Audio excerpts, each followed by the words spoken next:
Bobur aka, uyimga Lexan bilan naves o'rnatmoqchiman.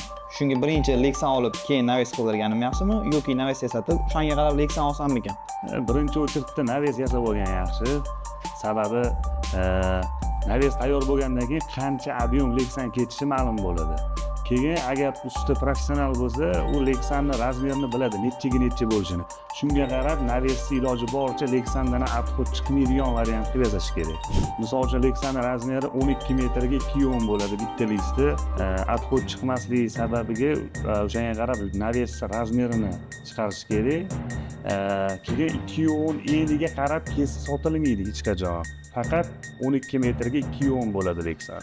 O'shani hisobiga bu yoqda misol uchun 8 metrga 4 metr naves deylik, 2 dan 4 ta tushadi. 840 bunaqasiga 4 metr. Ana o'shanda 2 ga 12 metr bo'lsa, o'shanga moslasa bezatxodniy variant bo'ladi. Agar sizlarga ham mana shunaqa Lexan mahsulotlari va navesli yasash kerak bo'lsa, marhamat pastki raqamli qo'ng'iroq qilinglar.